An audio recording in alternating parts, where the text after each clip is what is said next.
पहचान अब पक्की हो चुकी है। झूठ बोलना, फरेब करना और चूना लगाना, कभी आतंक के नाम पर, कभी कश्मीर के नाम पर और अब भीख के नाम पर। इस बार तो उसने हद ही कर दी, एक कट्टर इस्लामिक देश को ही चूना लगा दिया। लेकिन इस बार फर्क यह है कि पाकिस्तान की पोल कोई भारत नहीं खोल रहा, उसके अपने लोग ही खोल रहे हैं। यानी इस बार पाकिस्तान को किसी और ने नहीं, उसके अपने मुल्क के लोगों ने धोया है, वो भी सबके सामने।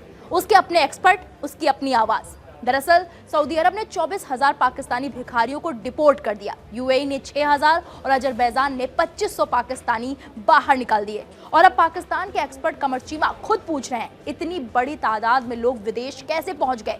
क्या पाकिस्तान की फेडरल इंटेलिजेंस एजेंसी यानी कि FIA अंधी थी, या फिर इस पूरे खेल में वो भी साझेदार थी?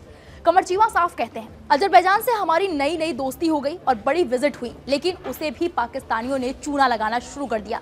कब हम कौम बनेंगे? पाकिस्तान के अंदर भीख मांगना हाईली स्ट्रक्चर्ड एंटरप्राइज है, हजारों लोग इसमें शामिल हैं। ये पाकिस्तान में इंडस्ट्री है और ये बहुत ऑर्गेनाइज इंडस्ट्री है, इसमें सरकार के लोग शामिल हैं, फेडरल इन्वेस्टिगेशन एजेंसी यानी कि FIA के लोग भी शामिल हैं।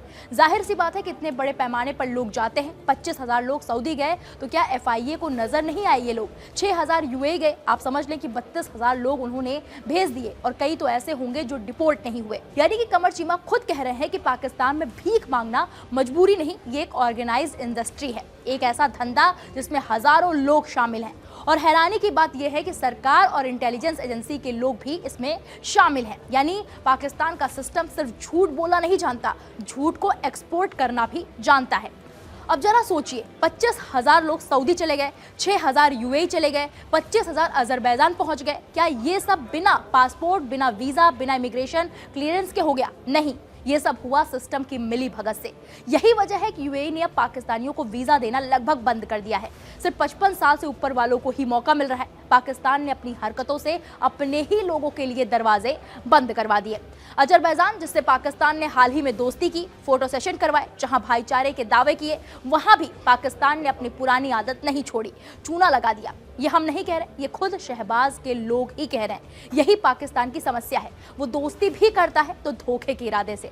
सबसे शर्मनाक पहलू ये है कि ये लोग हज और उम्राह के नाम पर सऊदी अरब जाते हैं, इबादत के नाम पर जाते हैं, और वहीं मक्का मदीना के बाहर भीख को बिजनेस बना लेते हैं। धर्म का इस्तेमाल, आस्था का शोषण और मेजबान मुल्क की बेइज्जती। इसलिए आज पाकिस्तान की इज्जत नहीं, फाइल बन रही है। कमर चीमा साफ कहते हैं, इन लोगों को सख्त से सख्त सजा मिलनी चाहिए, लेकिन इस पर कोई गौर ही नहीं किया जा रहा है। इनकी वजह से देश की छवि खराब होती है, ये बहुत शर्मिंदगी की बात है। इस पूरी प्रक्रिया में जो लोग शामिल हैं उन्हें देखना चाहिए।